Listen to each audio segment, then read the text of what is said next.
কথা তো বলে শুদ্ধ, প্যান্ট স্যুট বুট তো খুব চুল আশ্রানো, একদম স্প্রে মাইরা খুব সুন্দর, কিন্তু এক খোঁচা দিয়া টাকা মাইরা দিছে 300 কোটি। বাহ, শুদ্ধ বাটফার। সিটার কোনো নর্মাল সিটার না, শুদ্ধ সিটার,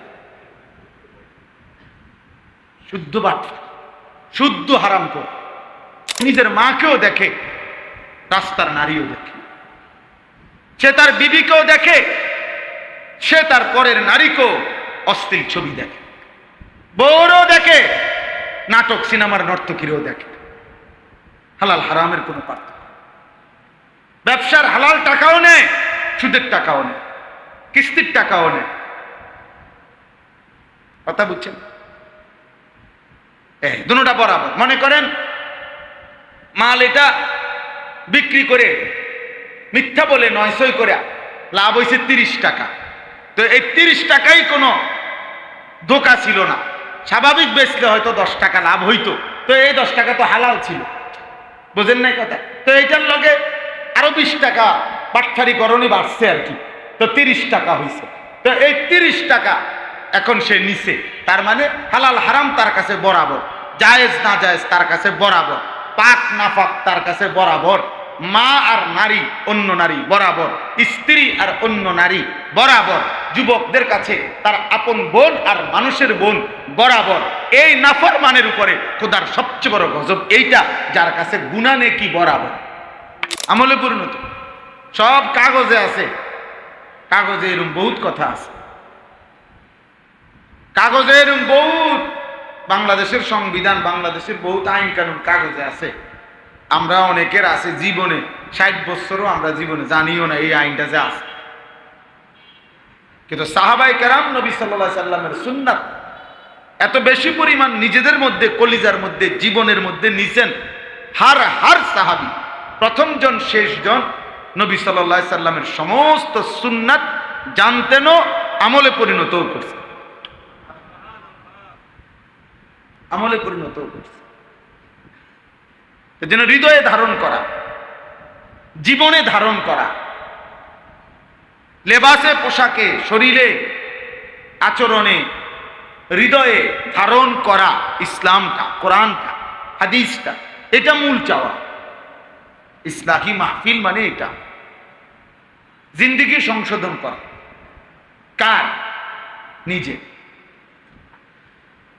একই জায়গায় সব টার্গেট থাকে না। প্রাইমারি স্কুল মানে ইউনিভার্সিটি না, হাই স্কুল মানে কলেজ না। হাই স্কুল টার্গেটে নিচে এসএসসি পর্যন্ত, প্রাইমারি স্কুল টার্গেটে নিচে 5 পর্যন্ত। কিন্তু প্রাইমারি স্কুলের মাস্টার সাহেব, হেডমাস্টার চাইলে এসএসসির বইও পড়াইতে পারে। উনি পারে না কেন? পারবে, উনি পড়ায় না, টার্গেট নিচে নেই। এই জন্য এই মসজিদ ভিত্তিক ছোট ছোট যে মাহফিলগুলো হয়, আমরা সারা বছর করি ইসলাহি মাহফিল, এর মূল মাকসাদ একটা, ইসলাহে নফস, নিজের সংশোধন, আত্মসংশোধন, আত্মোন্নয়ন, আত্মগঠন, তাজকিয়ায়ে নফস, ইসলাহে নফস, নিজের সংশোধন। আমার ঈমান, আমার আমল, আমার লেনদেন, আমার আচরণ, আমার আখলাক, এই 5টা জিনিস। আমার ঈমান ঠিক করা, আমার সমস্ত আমল ঠিক করা, আমার যাবতীয় লেনদেন ঠিক করা, আমার যত আচরণ, আচরণ বলতে আমি একজন মানুষ, আমি বাদ দিয়া এই পৃথিবীর যত মানুষ আমার সাথে, প্রত্যেকের কার সাথে আমার আচরণ কি হবে এটা বুঝা, জানা, এবং ওই আলোকে আচরণ।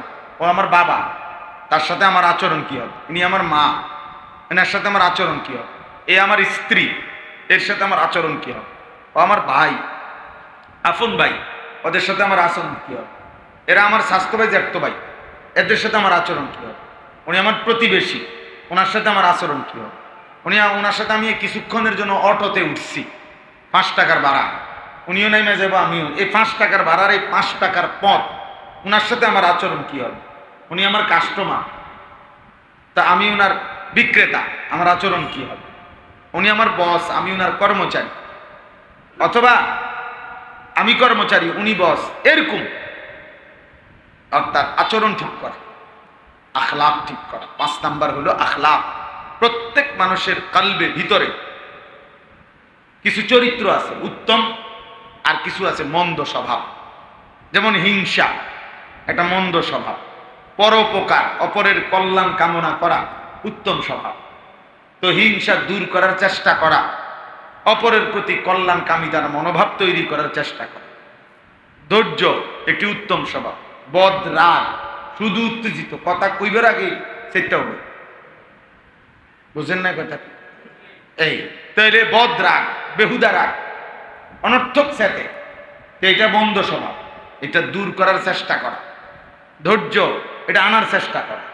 ভীরুতা, কাপুরু, শুধু ভয় পায়, শুধু শুধু ভয় পায়, শুধু শুধু ভয় পায়। ভীরু, কাপুরুষ, এটা বন্ধ স্বভাব, জুবনার এটার বলে। এটার থেকে উত্তরণ করা, সাহসিকতা, হিম্মত।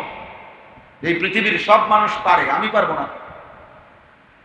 হিম্মত, উত্তম স্বভাব, এই যে আখলাক। এরকম আরো অনেক আছে, আমি মানে এক কথায় বুঝাই না। ওযু, নামাজ, সূরা, কেরাত, এগুলো আমল। আল্লাহর প্রতি ঈমান, ফেরেশতার প্রতি ঈমান, আসমানি কিতাবের প্রতি ঈমান, নবী রাসূলদের প্রতি ঈমান, আখিরাতের যাবতীয় ঈমান, তাকদীরের যাবতীয় ঈমান, এই সব ঠিক করা। এগুলার নাম হলো ইসলাহে নফস। ইসলাহে নফস, আর এইটাই মাকসাদ ইসলাহি মাকসাদ। এই জন্য কোনো মুসলমানের উচিত, জরুরি মনে রাখবেন, একজনই বুঝেন, ছেলেরাও হোক, জওয়ান হোক, বুড়ো হোক, আমি হই, আপনি হোক, এটা বোঝা উচিত যে এই পৃথিবীর শেষ পর্যন্ত যদি কারো জিম্মাদারি, কারো সংশোধন আমি করতে পারলাম না, মনে করেন, ধরে নেন আমার বিবি, আমার বাচ্চা, আমার ছেলে মেয়ে, আমার পরিবার, কারোর কিছু আমি করতে পারি নাই, কিন্তু নিজের সংশোধন, নিজের পরিবর্তন, নিজের জিন্দেগি গঠন, এখান থেকে কারো মুক্তি নাই। এখান থেকে, জবাবদিহিতার থেকে কেউ মুক্তি পাবে। আপনি যদি বলেন যে আল্লাহ, আমার এলাকার আশেপাশে, অথবা আমি একটা 4তলা বিল্ডিংয়ে ভাড়া থাকতাম, 2 ইউনিট করে বাসা, 8টা ইউনিট, তাহলে 8টা ফ্যামিলি ভাড়া থাকবে, 7টা ফ্যামিলির কেউই নামাজ পড়ে না দেখা আমি নামাজ পড়ি নাই, এটা কি কোনো যুক্তি? এটা কোনো কারণ? আল্লাহ তাআলা বলেন না, তার থেকে হ্যাগোটা আমি হ্যাগোটে জিগাম, তোমারটা কর, তুমি তোমারটা বলো বেটা। ওরা কি লেগে নামাজ পড়তো না, ওরা ফিটন লাগলে আমি ফিট, তুমি তোমারটা বলো, তুমি ছেড়ে দিলা কেন? এই ইসলাহে নফস। শেষ পর্যন্ত একজন মানুষ সামনে বহু, যে আল্লাহ আমি 30 বছর আমার স্ত্রীরে বলছি, সে পর্দা করে না, হ্যাঁ আচ্ছা, এটা অজুহাত যদি সঠিক হয়। আল্লাহ আমি 50 বছর আমার ছেলেরে নামাজ পড়তে বলছি, হয় পড়ে না, হ্যাঁ ঠিক আছে, অজুহাত। কিন্তু আপনার নামাজ, আপনার ঈমান, আপনার আমল, আপনার হালাল হারাম, আল্লাহ আমি হালাল খাইলাম হইলে, কিন্তু আমার হাত, হ্যাঁ আমার কথা শোনে না, এটা বলবেন কে? আমার ঠ্যাং আমার কথা শোনে না, আল্লাহ আমার চোখ আমার কথা শোনে না, এই কথা বলতে পারবেন নাকি? হ্যাঁ, এটা জরুরি। এই ইসলাহি মাহফিল কি আগে এটা বোঝা উচিত।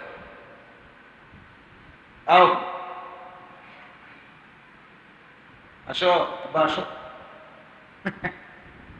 আমার শ্রোতা আর কি, ওরে বাসার থেকে আনতেছে, ওয়াজ শুনবে, মোহাম্মদ। বসো আব্বু, বসো। আমি হইলাম ওর ফুফা, আপন ফুফা আর কি। এর বদলে এর ফুফারে দেখবো, এই জন্য বাসার থেকে আনছে। জি, তাইলে এই ইসলাহে নফস এটা জরুরি, এটা বোঝা উচিত। কষ্ট করে মনোযোগ দেয় ছেলেরা, ভাই তোমরাও বুঝো। আমি ব্যক্তিগতভাবে বুঝতো, বিশ্বাস করো না, এই প্রদর্শনী লৌকিকতা পছন্দ করি না।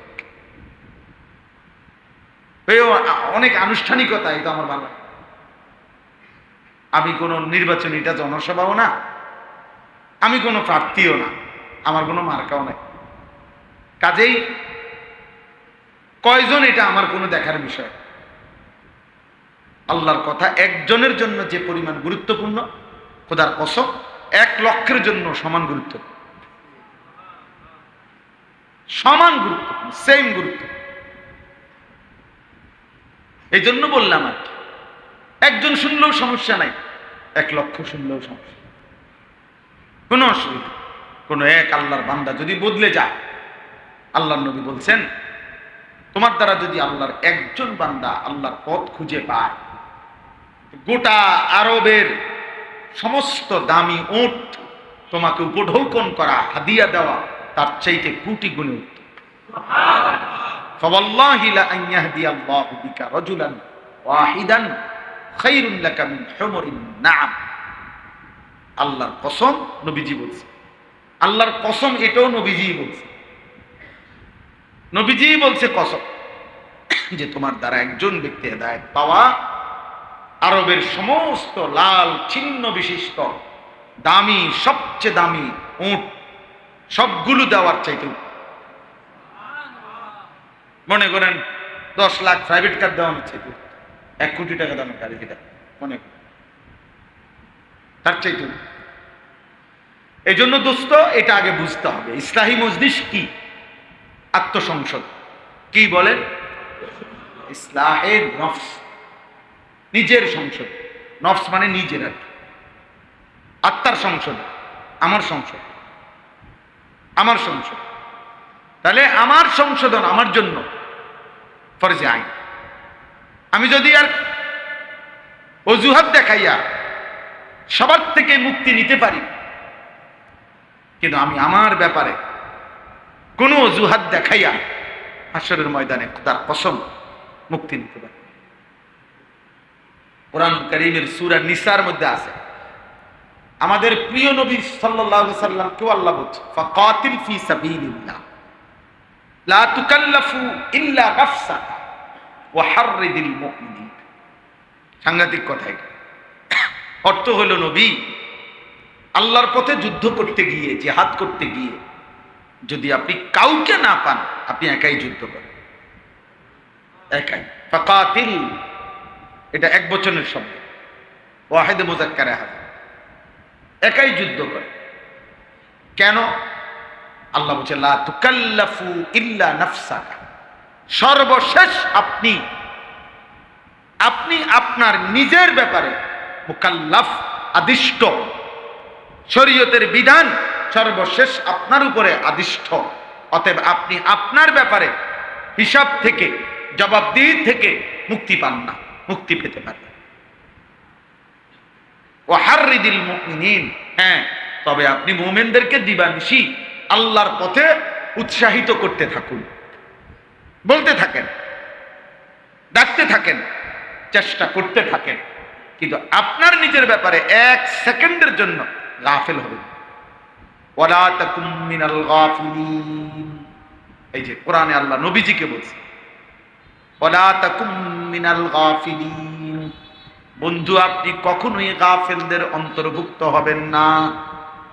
এই পৃথিবীর কেউ ডাকুক বা না ডাকুক, আমি যেন আপনাকে গাফেল দেখতে না পাই, আপনি ডাকবেন।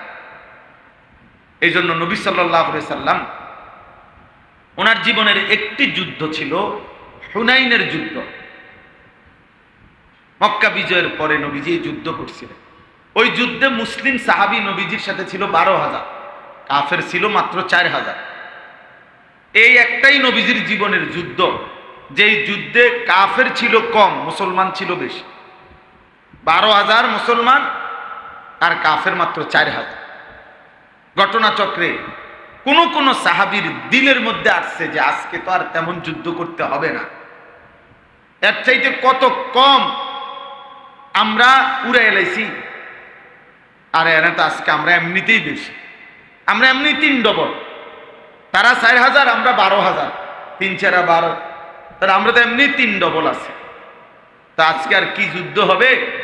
এই তো এগুলোর ফাঁস দিয়ে গেলে এগুলো উড়ে যাবে। আল্লাহ তাআলা বলছে, আচ্ছা, আল্লাহ তো অন্তরের খবর জানে না। তো যুদ্ধের প্রথম আক্রমণে 4,000 কাফেরের আক্রমণে 12,000 সাহাবী একসাথে তৎক্ষণাৎ যুদ্ধের ময়দান ছেড়ে দিয়েছে, ছত্রভঙ্গ হয়ে গেছে। এত তীব্র আক্রমণ করছে 4,000 কাফের যে 12,000 সাহাবী ময়দান ছেড়ে দিয়েছে। এই তখন কিতাবে আছে, তাফসীরেও আছে, রাসূলুল্লাহ সাল্লাল্লাহু আলাইহি সাল্লাম একাই আপন জায়গায় দাঁড়িয়েছে। নবীজি এক কদম পিছপা হন, একাই দাঁড়াইছে। ওই যে আল্লাহ বলছে আপনার সাথে যদি কেউ না থাকে তবু আপনি একাই কি করবেন? নবীজি যদি বলে এই মুহূর্তে যে আল্লাহ আমার 12,000 সাহাবী ময়দান থেকে ছুটে গেছে, এই জন্য আমিও দৌড় দিয়ে লাইছি, আল্লাহ বলবে না দোস্ত, কথাতেই ছিল না, আপনাকে না বলছি আপনি একাই যুদ্ধ করবেন, আপনি আপনার হিসাব দিবেন, শেষ। অতএব 12,000 সাহাবী কেন ছুটতে গেল এটা আপনার বিষয় না, আমি জিজ্ঞামু হে করে, কিন্তু আপনি বলেন আপনি দৌড় দিচ্ছেন কেন? তো আল্লাহ নবী সাল্লাল্লাহু আলাইহি সাল্লাম দৌড় দেয় নাই। মানে যদি দিত তো আল্লাহ কি বলতো? এটা বলতো আপনি দৌড় দিচ্ছেন কেন এটা বলো। ওরা দৌড় দিলে দিছে, আবু বকরেরটা আবু বকরকে জিগামো, ওমরেরটা ওমরের জিগামো, আমি আমনেরটা আমনে বলো। এই বাপ আমি এটা বুঝাইলাম, ইসলাহি মজলিস অনেক ফায়দামান, উপকার, ব্যক্তির ভিতরে অনুভূতি জাগে, নিজের ভিতরে উপলব্ধি আসে যে আমি কি করছি, আমার কি করা উচিত, আমি কোথায় যাব। এটা যদি কারো অনুভূতি থেকে চলে যায়, আমি কে, আমি কি করছি, আমার কি করা উচিত, খোদার কসম এটা যদি কেউ ভুলে যায়, আত্মভোলা হয়, তো কোন ওই ব্যক্তির উপরে তাফসীরের মধ্যে আছে আল্লাহর সবচেয়ে বড় লানত, আযাব, আল্লাহর সবচেয়ে বড় দুনিয়াতে মাটির উপরে মানুষের উপরে আল্লাহর সবচেয়ে বড় শাস্তি কি? তাফসীরের মধ্যে আছে সবচেয়ে বড় শাস্তি হলো কোন মানুষকে আল্লাহ তাআলা লাগাতার অব্যাহত গুনার মাত্রা যদি কেউ বাড়াইয়া ফেলে তো আল্লাহ তাকে আত্মভোলা করে দেয়। আত্মভোলা অর্থাৎ এবার সে তার গন্তব্য ভুলে যায়, সে তার কবর, হাসর, মিজান, ফুলসেরাত, আখেরাত, সে তার করণীয় বর্জনীয়, হালাল হারাম, জায়েজ না জায়েজ সব ভুলে যায়। সে নিজের মাকেও দেখে, রাস্তার নারীও দেখে, সে তার বিবিকেও দেখে, সে তার পরের নারীকেও অশ্লীল ছবি দেখে, বউরও দেখে, নাটক সিনেমার নর্তকীরও দেখে। হালাল হারামের কোনো পার্থক্য, ব্যবসার হালাল টাকাও নেয়, সুদের টাকাও নেয়, কিস্তির টাকাও নেয়। কথা বুঝছেন? দুটোটা বরাবর। মনে করেন মাল এটা বিক্রি করে মিথ্যা বলে 900 করে লাভ হয়েছে 30 টাকা, তো এই 30 টাকাই কোনো ধোঁকা ছিল না, স্বাভাবিক বেচলে হয়তো 10 টাকা লাভ হইতো, তো এই 10 টাকা তো হালাল ছিল, বুঝেন নাই কথা? তো এইটার লগে আরো 20 টাকা বাটফারি করণী বাড়ছে আর কি, তো 30 টাকা হয়েছে। তো এই 30 টাকা এখন সে নিছে, তার মানে হালাল হারাম তার কাছে বরাবর, জায়েজ না জায়েজ তার কাছে বরাবর, পাক না পাক তার কাছে বরাবর, মা আর নারী অন্য নারী বরাবর, স্ত্রী আর অন্য নারী বরাবর, যুবকদের কাছে তার আপন বোন আর মানুষের বোন বরাবর। এই নাফরমানের উপরে খোদার সবচেয়ে বড় গজব এইটা, যার কাছে গুনাহ নেকি বরাবর, তার উপরে আল্লাহর সবচেয়ে বড় লানত। যার কাছে মধু আর পেশাব একরকমই লাগে, যার কাছে কুত্তার গোশত আর মানুষ গরুর গোশত বরাবর। হ্যাঁ, সুদখোরকে, সোজা কথা, সুদখোর যে সে গরুর গোশত আর কুকুরের গোশত তার কাছে বরাবর। বলে কেন বরাবর? এই জন্য বরাবর যে গরুর গোশত হালাল না হারাম? বলেন। কুকুরের গোশত হালাল না হারাম? গরুর গোশত হালাল করলো কে? আর কুকুরের গোশত হারাম করলো কে? তাহলে আল্লাহ গরুর গোশত হালাল করাতে আমনে খান, আল্লাহ কুত্তার গোশত হারাম করাতে আপনি কুকুরের গোশত খান না, তো ওই আল্লাহ ব্যবসা হালাল করছে, আপনি হালাল ব্যবসা করলেন, তো ওই আল্লাহই তো সুদ হারাম করছেন, আপনি সেই সুদ হারাম মানলেন না কেন? তো আপনার কাছে কুকুরের গোশত আর সুদের টাকা বরাবর না? বরাবর না তো কি? আল্লাহই তো নাহলে হারাম করছে। নাহলে এই পৃথিবীর মানুষ তো এমনও আছে যে যারা কুকুরের গোশত খায়, শুকরের গোশত খায়। পৃথিবীর সবচেয়ে দামি ফার্মে, ইউরোপে, আমেরিকায়, পাশ্চাত্যে, চায়নাতে, অন্যান্য অনেক জায়গায়, সেখানে তো সবচেয়ে অত্যাধুনিক সেন্ট্রাল এসি, অত্যাধুনিক ব্যবস্থাপনায় তো শুকরের ফার্ম আছে। তো তাইলে তাইলে কয় আপনি তো এটা খান না, কেন খান না? আমি মুসলমান, এটা হারাম। তো এটা হারাম, সুদ কি? তো তাইলে আপনি এটা মানেন না কেন? এটা কুকুরের গোশত আপনি খাইলেন না কেন? হারাম। কে হারাম করলো? তো সুদ কে হারাম করলো? তো আপনি সেটা করেন কেন? কিস্তি হারাম করছে আল্লাহ, লোন আল্লাহ হারাম করছে। আপনি 10 তলা বিল্ডিং দিয়ে কি করবেন?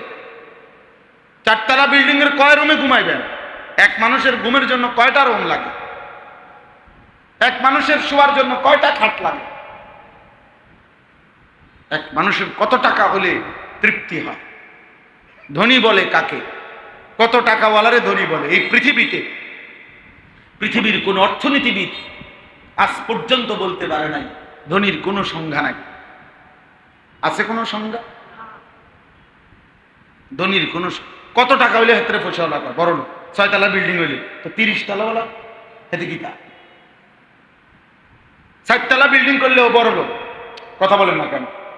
ওই বড় লোক তো তার বাড়ি বিল্ডিং 10-20 তলা, তো ওরার দিকে তাকাইলে মিয়া কি? গরিব। মিয়া গরিব। কথা বুঝেন? সোজা হিসাব। ধনীর কোনো সংজ্ঞা হয় না। ধনী কেবল একজনই, যিনি আল্লাহ। ধনী বলা হয় মূলত কাকে? 1 সেকেন্ডের জন্য যিনি কোনো কিছুর প্রতি মুখাপেক্ষী নন। হুয়াল গানি লা ইয়াহতাজু ইলা শাইইন, যিনি কোনো জিনিসের মুহতাজ নন। তাহলে আমরা তো মুহতাজ। এই পৃথিবীর সবচেয়ে বড় ধনী উনিও তো পেশাব দিলে দাঁড়ায় থাকতে পারে না। তত দুর্বল। আপনি এত বড় ধনী, পেশাব দিলে কি আপনি বইয়া না থাকবেন চুপচাপ? হ্যাঁ, আগামীকাল পেশাব করবেন ফজরের পরে, পারবেন? তা আপনি কিসের ধনী? আপনি তো মুখাপেক্ষী, আপনি তো দুর্বল। আপনি তো দুর্বল। সামান্য পেশাবের কাছে আপনার বেল নাই, আপনি মাতবরি করেন। 4 বারের জায়গা 6 বার 2 ঘন্টার মধ্যে বাথরুমে আসা যাওয়া করলে, হ্যাঁ, শুইয়া লাইছেন। ডাব কই, স্যালাইন কই, ফ্লাজিল কই, হ্যাঁ, মনে হয় না আর বাঁচমু, থাক দোয়া করলো আফসাপ করে দিল। কিসে আঙ্কেল, সমস্যা কি? না কইও না আঙ্কেল, যাইতে আছে শুধু পানি। পায়খানা না বাইরেছে বেটা? আর কি? কি হাত খুললে পড়ে গেছে না পাও খুললে পড়ে গেছে? বলে পায়খানা না বাইরেছে। তো পায়খানার কাছে না ফরমান। এত দুর্বল যে মানুষ, সে আবার অহংকার করে কিসে? যে মালিক 1 ঘন্টায় 6 বার পায়খানায় ঢুকাইলে যে দুর্বল হয়ে যায়, সেই যুবক অহংকার করে কি? এক মানুষ অহংকার করে কি? আল্লাহ তাআলা কোরআন কারীমে বলছে, লা তামশি ফিল আরদি মারাহা। আমার বান্দা কোনোভাবে অহংকার করে জমিনে হেঁটো না, অহংকার কইরো না। ইন্নাকা লান তাখরিকাল আরদা। যত বড় অহংকার করে তোমার জুতা, বুট জুতা যত মজবুতি হোক না কেন, যত জোরেই হাঁটো না কেন, তুমি তো এই জমিন ফাটাইতে পারবা না। তো মাতবরি করো কেন? তুমি দেখো না, 1 ফোঁটা বৃষ্টির পানি যদি 1 ফোঁটা কেউ হাতে নেয়, এটা কেমন ওজন? 1.5 কেজি, আধা কেজি, 1 ফোঁটা 250 গ্রাম বৃষ্টির 1 ফোঁটা পানি। তো আল্লাহ তাআলা বলেন 1 ফোঁটা বৃষ্টির পানি এটা কতটা পাতলা, কতটা হালকা, অথচ এই জমিন মাটি ছিদ্র করে ফেলে, ছিদ্র করে পানি নিচে জমা হয়, কিছুদিন পরে ওই পানিতে ওই ফসল খেতে ফসল ফলে। আন্না সাবাবনাল মাআ সাব্বা সুম্মা শাকাকনাল আরদা শাক্কা। আল্লাহ বলেন আমি অঝোর ধারায় বৃষ্টি নামাই, আর সেই বৃষ্টির পানি দিয়ে আমি আল্লাহ এই জমিনকে ছিদ্র ছিদ্র করি, চালনির মতো ছিদ্র করি। ফাআমবাতনা ফিহা হাব্বা, কিছুদিন পরে ওই ছিদ্রের ফাঁক দিয়া নতুন শস্য, নতুন উদ্ভিদ, নতুন গাছ আমি আল্লাহ বের করে দিই। হ্যাঁ, তো তোমার বুট জুতা দিয়ে করো দেখি, বলো দেখি। সুবহানাল্লাহ। ওয়ালান তাবলুগাল জিবালা তুলা, আল্লাহ বলে ঘাড় যে উঁচা করছো, অহংকার, অহংকার করছো বান্দা। তুমি যে ঘাড় লম্বা করলা, কতটুকু লম্বা করবা? ওই পাহাড় পর্যন্ত তো ছুঁইতে পারবা না। ওয়ালান তাবলুগাল জিবালা তুলা, ওই যে মোটরসাইকেল দেন না, পিছিয়ে দিয়ে আলগি দিয়ে দিছে, এখন নতুন মোটরসাইকেলটারে পিছন দিয়া পাহাড় রুটে এলেছে, নিচে যে চালায় হে বসে আমার মনে মাটির তলে, আর পিছনের যিনি উনি বসে চাঁদের দেশে। ওনারে চাঁদের দেশে দিছে, বুঝলেন? আর এটা যদি মহিলা হয় তো বেড়ি তো কান্দি দেয় দিছে। আমনের কপালেতে জুতার বাড়ি আছে, খুব বেশি দিন না, হয়তো মানুষে টের পায় নাই আর কি। আমনে পিছনে বসাই দিছেন চাঁদের দেশে, কান্দে উড়াই দিলেন, হ্যাঁ মনে রেখে আমনের কপালে জুতার বাড়ি আছে। নাউযুবিল্লাহ। এজন্য আল্লাহ তাআলা বলছে বান্দা অহংকার করছো কেন?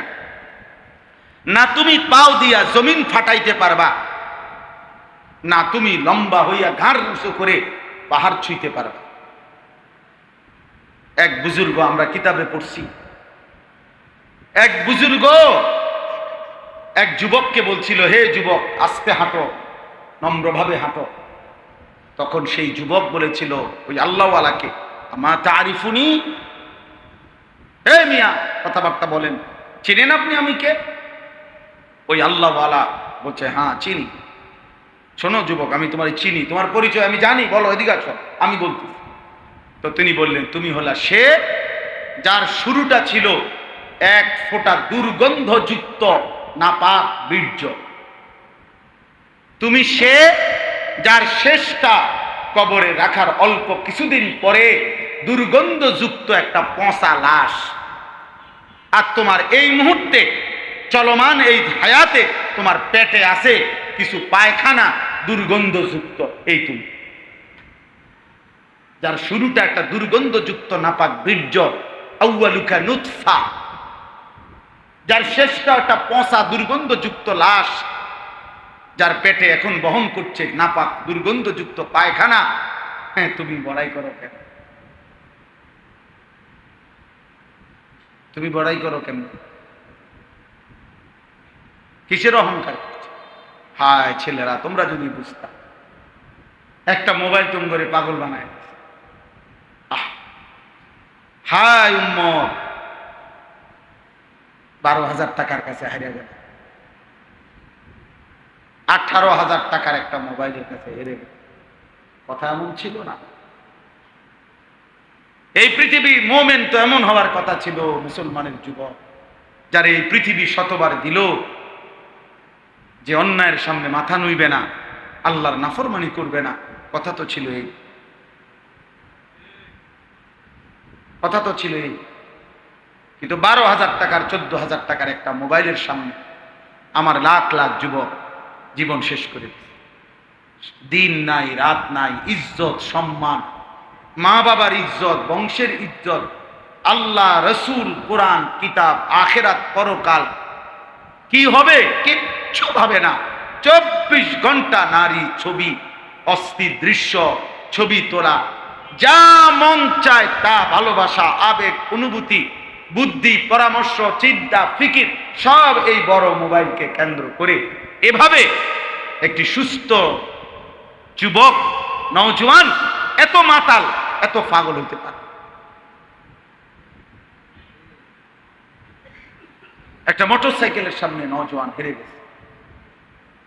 চার জিনিস বর্তমানের যুবকদেরকে শেষ করছে।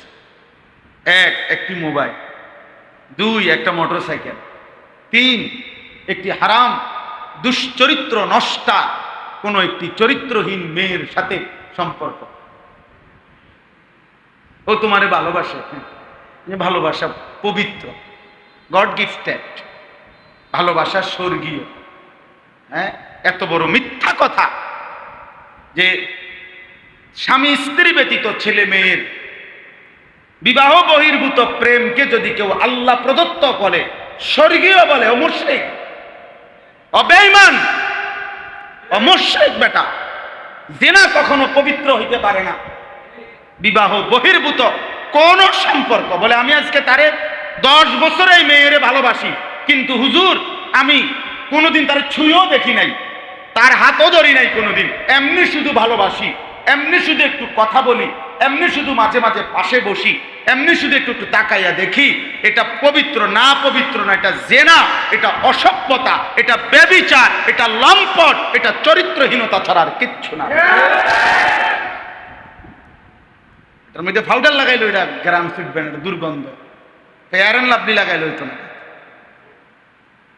এটা অসভ্যতা, এই আধুনিকতা, পাশ্চাত্যের এই পড়ালেখা, আধুনিক এই বাংলা অঙ্ক ইংরেজির পড়ালেখার মাধ্যম দিয়ে যদি কোনো ভদ্ররম কোর্সদারি বলে এটা প্রেম, শুধু না ছুইলেই হইল, শুধু রিলেশন না করলে, মানে লজ্জাস্থানের জিনা না করলে চলবে, এমনি ভালোবাসলে চলবে, অসুবিধা নাই, মিথ্যা কথা। এমনি কোনো ভালোবাসা হয় না, এমনি এটা জেনা। নবী বলছে চোখের জেনা, নবী বলছে হাতের জেনা, নবী বলছে কানের জেনা, নবীজি বলছে পায়ের জেনা, নবীজি বলছে অন্তরের জেনা, নবীজি বলছে কথার জেনা, নবীজি বলছে লজ্জাস্থানের জেনা। নবী সবটারে বলছে জেনা। জিনাল আইন, জিনাল লিসান, জিনাল ইয়াদ, জিনার রিজিল, জিনাল নফস, জিনার ফরজ, সবটাই ব্যভিচার, সবটাই খবিস, সবটাই অসভ্য, সবটাই চরিত্রহীন। সাফ। যদি বলে হুজুররা একটু উগ্র, হুজুররা মধ্যে এই জন্যই হুজুররা পিছায় আছে, না, আমনে ভাত খান, আমরা চিরা খাই, আমরা পিছাই আছি। আমনে রাইতে ঘুমান, আমরা দিনে ঘুমাই, আমরা পিছাই আছি। আমনে ফাঙ্গাস মাছ কইলে আমরা এটা তেলাপিয়া মাছ কইলি, আমরা কি পিছাইছি? কি আপনি কি গোড়ার গাছটা কাটেন আমরা চাইতে বেশি? বলেন। দুনিয়া দুনিয়া জেনারেল শিক্ষিতরা কি বেশি ভোগ করে লাইছেন যেটা আমরা ভোগ করি না? কি সেটা? কি আমরা টাইলসের মাটি করি, কথা বলেন না কেন?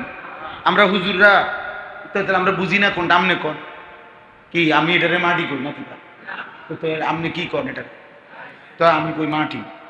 আপনি যেটারে তেলাপিয়া মাছ কন, আমি এটারে ফাঙ্গাস মাছ করি, তো তা বুঝি না কি? বলেন না মরণ, আমরা বুঝি না কি? আমনে কোন কি বুঝি না?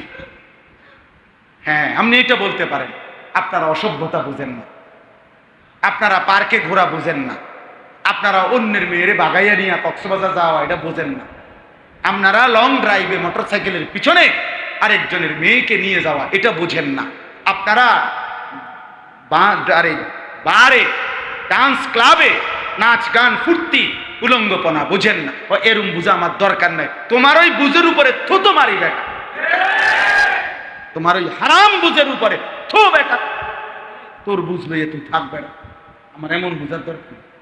আমি আল্লাহ বুঝি, আখেরাত বুঝি, আমি সেজদা বুঝি, আমি গোলামি বুঝি, আমি কোরআন বুঝি, আমি রাত গভীরের সেজদা বুঝি, আমি বুঝি আমাকে মরতে হবে, আমি বুঝি আমাকে আল্লাহর কাছে ফিরতে হবে, আমি বুঝি আমার সেকেন্ড সেকেন্ড হিসাব দিতে হবে, আমি বুঝি আমারে হাসরের ময়দানে দাঁড়াইতে হবে, আমি বুঝি আমারে একটা আমল নামা নিতে হবে, আমি বুঝি আমারে মিজানের পাল্লায় ওজন হবে, আমি বুঝি আমারে ফুলসেরাত পার হইতে হবে, আমি বুঝি আমারে জান্নাত বা জাহান্নামে যাইতে হবে। অতএব এদ্দুর বুঝে আমার যথেষ্ট, এতটুকুই যথেষ্ট। যে আখেরাত বুঝে না দোস্ত, সে কিছুই বোঝে না। দুনিয়া না বুঝলেও মিলে যায়। বোবা, বধির, অন্ধ, প্যারালাইজড, অক্ষম, অচল, এই মানুষগুলোও মৃত্যু পর্যন্ত খায়, ঘুমায়।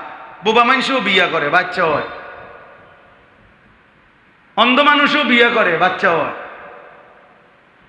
বধির যে কানে শুনে না, এই তো বিয়ে করে, পঙ্গু মানুষও বিয়ে করে, প্রতিবন্ধীও বিয়ে করে। তো কি দুনিয়া তো ভোগ করছেই, ভোগ করছে না? কথা বলেন না কেন? দুনিয়া ভোগ করছে না? বলে না, শিক্ষার আলাদা দাম আছে। আমিও তো বলি শিক্ষার আলাদা মূল্য আছে। যে সেটা কোন শিক্ষা?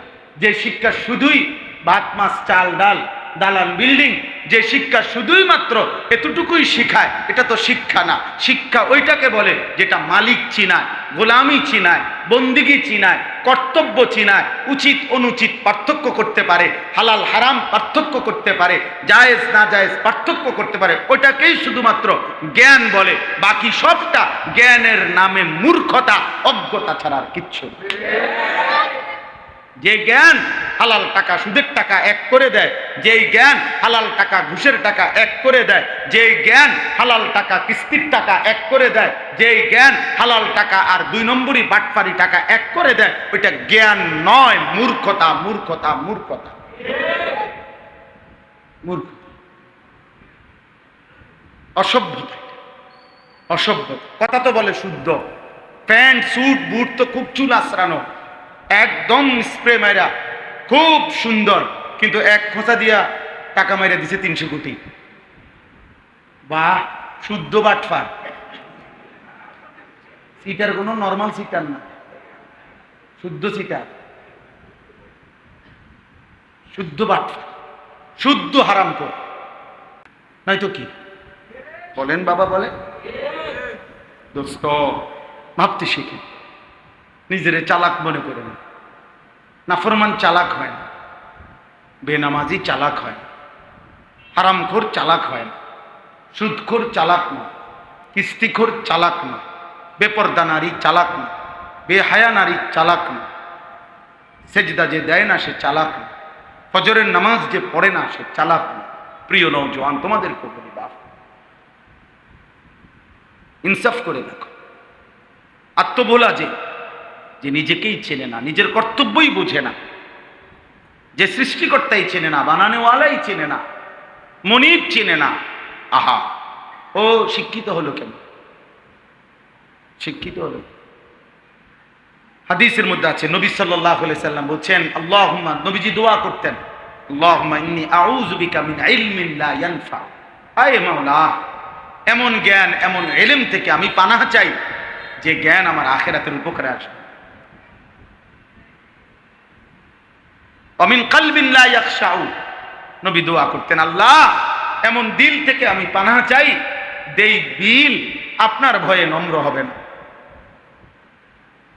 অমিন দাওয়াতিন লা ইস্তাজাবু, নবী দোয়া করতেন, আল্লাহ এমন দোয়া থেকে আমি পানাহ চাই যেই দোয়া আপনি কবুল করবেন না। যেমন হারাম দোয়া আল্লাহ কবুল করে, হারামের জন্য, হারামের টাকা নিছে কিস্তিতে, টাকা নিছে সুদে, 12 লক্ষ টাকা নিয়ে বিদেশ পাঠাইতে আছে, আগামী সোমবারে ফ্লাইট। হুজুর রে বলছে খাস করে দোয়া করি। কি খাস করে কি দোয়া? আল্লাহ সুদে বরকত দেন নাকি? তো কি খাস দোয়াটা কি? তাই কথা বুঝছেন? এটা দোয়াটা কি? তাই কি দোয়া চাইলেন? কি চাইলেন? আস্তাগফির, আস্তাগফির। 500 টাকা দিয়ে দিলে হুজুরে হয়ে যাবে। হ্যাঁ, বেহেস্ত হুজুরের আব্বার সম্পত্তি। ইমাম সাহেব বেহেস্ত টেন্ডার নিছে না?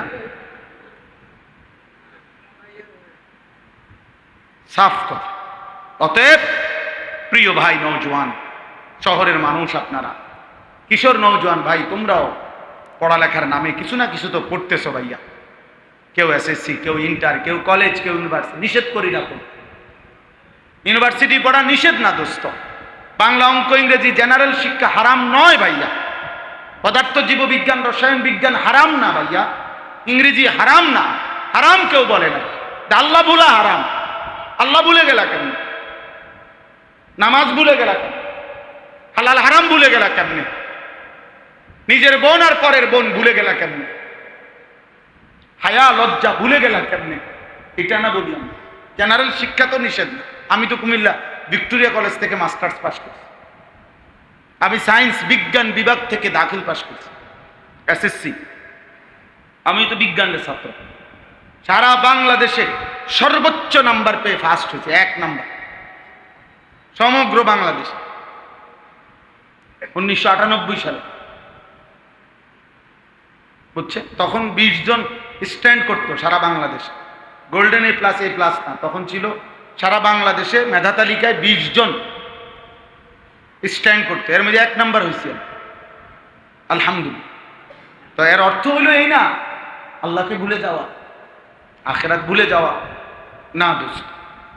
এই জন্য আত্ম উপলব্ধি আজকের মূল কথা, এটা আমার মূল বক্তব্য। নিজেকে চেনা দরকার।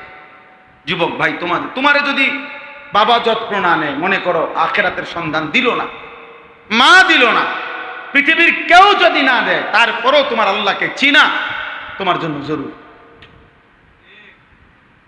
যদি বলো ভাই মা বাপ খেয়াল করে নাই, না না খেয়াল করলে ওনাগো ফিডা আছে, ঠিক আছে, কিন্তু তুমি তোমার আখিরাত ঠিক করো।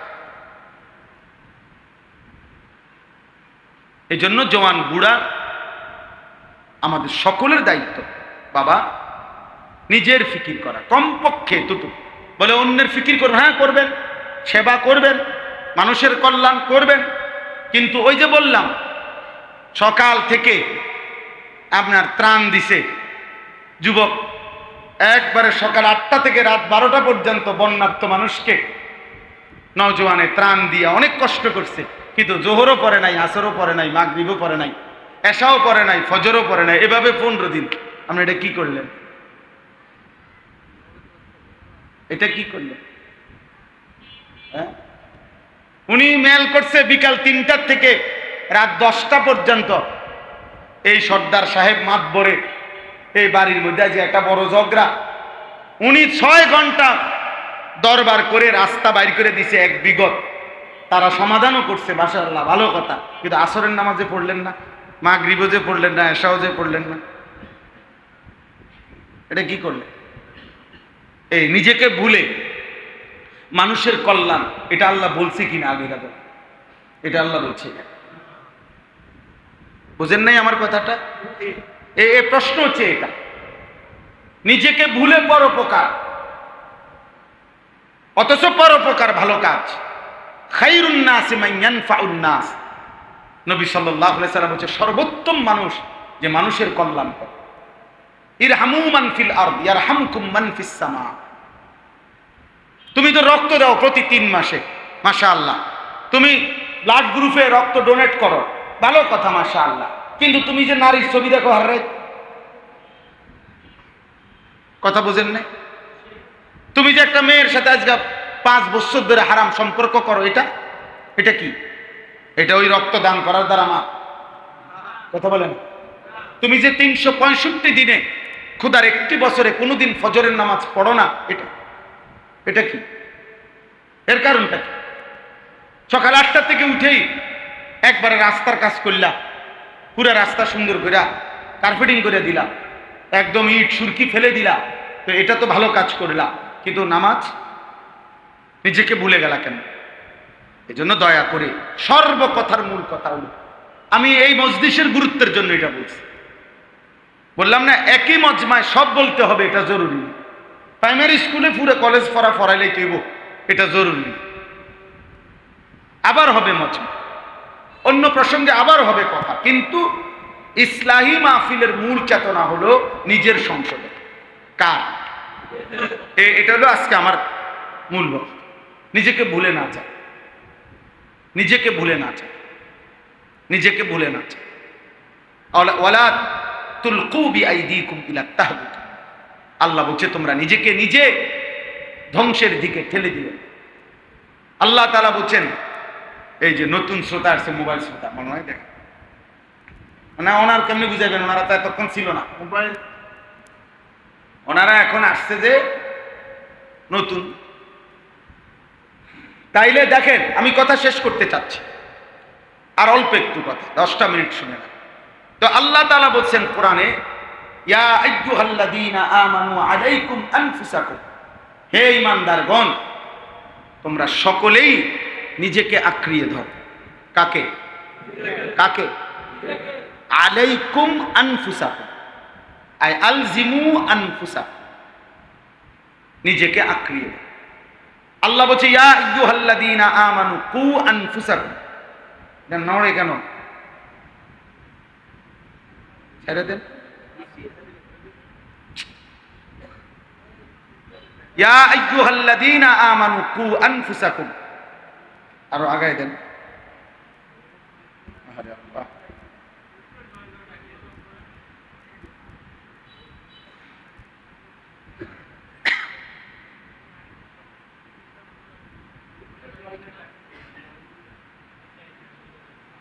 আর অল্প একটু মনোযোগ দেন, কারণ গরমের কারণে কষ্ট হচ্ছে আপনাদের, আমারও। এই জন্য আমি লম্বা করতে চাচ্ছি। আমার আরেকটা মাহফিল ছিল আজকে নড়িয়া শরীয়তপুর, মুন্সিগঞ্জ দিয়ে নদী পার হইয়া যাইতে হয়। তো কালকে বিকালে ওনারা সিদ্ধান্ত হয়েছে ওইখানে একটা বড় জনসভার কারণে, পাশে রাজনৈতিক জনসভার কারণে এই সমাবেশটা রাজনৈতিক ওনারা বলছে হয়তো, বা যেভাবে হোক আপনার বন্ধ করতে বাধ্য হয়েছে হঠাৎ। এই জন্য আমি পরে মৌলানা উসমান ভাই ওনাকে বললাম, আমি যে জানাইলাম যে আমি তাইলে মাগরিবের পরে বয়ান না করে এশার পরে এই বয়ান করি। তখন বলছি ঠিক আছে, আরো ভালো। আগেও চাইছিল মনে করেছিল এশার পরে, যাই হোক। এই জন্য স্বাভাবিকভাবে বললাম, তাড়াহুড়া করলাম না আর কি, আলহামদুলিল্লাহ। তো এই জন্য বললাম যে আল্লাহ তাআলা বলেন ইয়া আইয়ুহাল্লাযীনা আমানু কু আনফুসাকুম, হে ঈমানদারগণ তোমরা প্রত্যেকেই নিজেকে বাঁচাও, ও আহলিকুম এবং পরিবারের সদস্যদেরকে বাঁচাও, নারান জাহান্নামের আগুন থেকে। দেখেন আলাদা করে বলছে, আর নিজেকে বাঁচাও এবং পরিবারের সদস্যকে বাঁচাও। অর্থ কি? অর্থ হলো যদি কখনো এমন হয় যে তুমি বলতে বলতে চেষ্টা করতে করতে মৃত্যু পর্যন্ত তোমার পরিবারের সদস্যরাও আল্লাহর দিকে ফিরে নাই, জাহান্নাম থেকে বাঁচার চেষ্টা করে নাই, তো তখনও কু আনফুসাকুম এটা থেকে যাবে যে তুমি নিজেকে বাঁচাও। বুঝছেন হিসাব? এই জন্য আলগা করে বলছে। যদি এমনি বলতে হে ঈমানদারগণ পুরা ফ্যামিলি তোমরা সকলেই মিলে জাহান্নাম থেকে বাঁচো, এভাবে বলে, আলাদা করে বলছে তোমাকে বাঁচাও এবং পরিবারের সদস্যকে বাঁচাও, আলাদা করে বলছে। আল্লাহ কোরআনে বলছে ওয়া'মুর আহলাকা বিস-সালাহ, তুমি তোমার পরিবারের সদস্যকে নামাজের আদেশ করো, ওয়াসতাবির আলাইহা, এই যে আলাদা বলছে, এবং নিজে নামাজের উপরে মজবুত থাকো। তার মানে হলো তুমি তোমার নামাজের মজবুতি ঠিক রাখো, পরিবারের সদস্যদেরকে আদেশ করতে থাকো, যদি কখনো তাদেরও ছুটে যায় তোমারটা যেন না ছুটে। ইসলাহে নফস, নিজের নিজের এর অনেক আয়াত আছে, অনেক আয়াত। নূহ আলাইহিস সালাম তার ছেলে শেষ পর্যন্ত ঈমান আনে নাই, তাই বলে নূহ আলাইহিস সালাম ঈমান থেকে ছুটে গেছেন? হযরত ইব্রাহিম আলাইহিস সালামের আব্বা শেষ পর্যন্ত ঈমান আনে নাই, তাই বলে সন্তান ইব্রাহিম উনি ছুটে গেছেন ঈমান থেকে? আসিয়া, হযরতে আসিয়া ফেরাউনের স্ত্রী, শেষ পর্যন্ত এত বড় নিকৃষ্ট কাফেরের ঘরে থেকেও, পৃথিবীর বিখ্যাত কাফের ফেরাউন, এই ফেরাউনের ঘরে থেকেও একজন স্ত্রী প্রমাণ করছে আমার স্বামী পৃথিবীর সর্বশ্রেষ্ঠ নিকৃষ্ট কাফের ছিল, আমি সেই কাফের না খোদা দাবিদারের ঘরেও আমার ঈমান ঠিক রাইখা প্রয়োজনে জান দিছি, কিন্তু আল্লাহকে নারাজ করি। এখন মহিলা কয় আমার স্বামী বলছে দেবরের সাথে দেখা করতে, ভাসুরের সাথে, আমার শ্বশুর বাড়ির তারা বাধ্য করেছে, জোর কি করবো, শুদ্ধ মারে না? আপনি শুদ্ধ কথা কর, হ্যাঁ শুদ্ধ মারে, আপনার শুদ্ধের উপরে ফিটা দিবেন।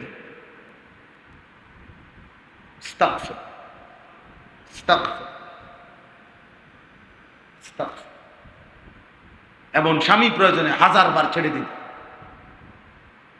আমি মালিকের নাফরমানি করব, তোমার মতো স্বামী প্রয়োজনে ছুটে যাবে,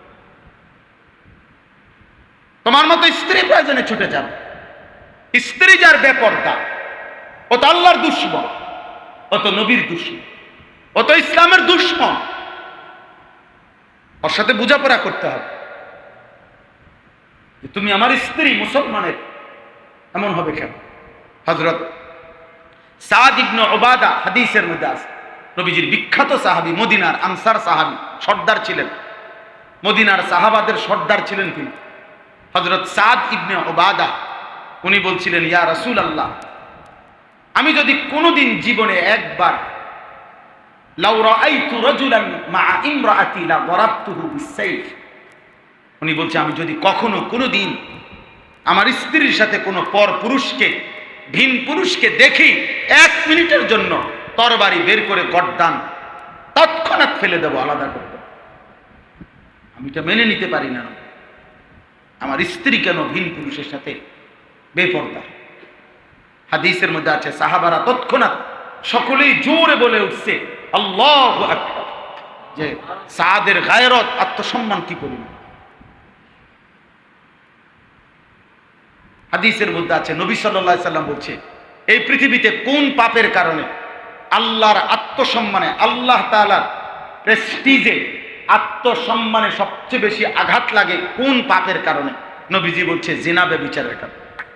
নারী পুরুষ যখন হারাম যে কোনো সম্ভব, এই জিনা মানে শুধু লজ্জাস্থানের জিনা না, বললাম না আগে, হাত দিয়ে ছুঁয়ে দিলেও জিনা, চোখ দিয়ে তাকায় থাকলেও জিনা, কান দিয়ে ওর হারাম কথা শুনলেও জিনা, অন্তর দিয়ে হারাম কল্পনা করলেও জিনা, তার সাথে পায়ে হেঁটে পার্কে, রেস্তোরাঁয়, বিনোদন কেন্দ্রে গেলেও আপনার জিনা। জিনা পড়ালেখার টেবিলেও হইলেও জিনা। হারাম হারাম হারাম হারাম। আপনি আমারে উগ্র কনার জিডে না, যে যেমনি কর, হারাম হারাম। হ্যাঁ, হারাম যেটা হারাম। অতএব আল্লাহ নবী সাল্লাল্লাহু আলাইহি সাল্লাম বলছেন, আল্লাহ সবচেয়ে বেশি রাগান্বিত আর কোন পাপের কারণ, সবচেয়ে বেশি। মা মিন আহাদিন আগয়ারু মিনাল্লাহ আন ইয়াজনিয়া আবদাহু আও আন তাজনিয়া আমাতাহু। আল্লাহর কোন বান্দা বান্দি যদি জিনা করে, আল্লাহ নবী বলেন এই জমিনের মধ্যে আর কেউ এতটা আত্মসম্মানে লাগে না, আল্লাহর আত্মমর্যাদায় যে পরিমাণ আঘাত লাগে। এই জন্য ইসলামী শরীয়তে, ইসলামী দণ্ডবিধিতে, ইসলামী আইনে সবচেয়ে কঠোর শাস্তি কোন পাপে? জিনা। আল্লাহ যেন বলে, বন্ধু পরে খোঁজ লাগান, খোঁজ নেন ওই বিবাহিত কিনা। যদি শুনেন বিবাহিত, পাথর মাইরা মাইরা ফেলে মারেন, পাথর মারেন, পাথর মারে। আপনি বলবেন অমানবিকতা, আল্লাহ বলে তোর বড় শর্ত অমানবিক শর্ত। আল্লাহ পাক বলছে বন্ধু শুধু পাথর মারবেন না, বরং তার শাস্তির দৃশ্য, জেনার শাস্তি যদি কাউকে দেওয়া হয়, তাহলে উপস্থিত ইমানদাররা যেন সম্মিলিতভাবে একসাথে দেখে, চোখে যেন দেখে তার পরিণতি কি হচ্ছে। কোরআন শরীফের আয়াত, বল ইয়াশহাদ আযাবাহুমা তাইফাতুম মিনাল মুমিনিন। আল্লাহ অবিবাহিত ছেলে মেয়ে 100 ব্যত্রাঘাত করবেন চামড়ার চাবুক দিয়া, যেন প্রতি আঘাতে কলজা ছিঁড়া যায়, 1000 বছর যেন মনে পড়ে। একজন আমার আজকে বলতেছে, হুজুর এক জায়গার কথা বলতেছে, হুজুর এত রাস্তা ভাঙ্গা, গত 15 দিন আগে আমি গেছি, হুজুর আসছি, প্রায় 15 দিন পরেও মনে হইল আমার শরীরে ব্যথা করে, ওই ভাঙ্গা রাস্তার কথা মনে হয়। মানে উনি আমারে বুঝাইছে, হুজুর আমনে কেমনে প্রত্যেক দিন জার্নি করেন, হেরা বুঝে না আর কি। আমাদের এক মৌলানা সাহেব আমাকে পরিচিত, উনি বলতেছে, হুজুর আমি 15 দিন আগে গেছি ওই ভাঙ্গা রাস্তার ঝাঁকড়ানিতে, আমার আজকে 15 দিন পরে কয় এখন মনে হইল শরীরটা দেখা আল্লাহ বলছেন ওয়ালা তাখুযকুম বিহিমা রাফাতুন ফি দীন। মুসলমানের বাপ, আমি এক সন্তানের মতো আপনাদের, ছেলেরা তোমরা আমি তোমাদের ভাইয়ের মতো, অথবা 16 বছর যার বয়স তুমি আমার সন্তান, আমি তোমার বাবার মতো। আমার 16 বছরের সন্তান আছে, আমার প্রথম সন্তানের বয়স 16 বছর।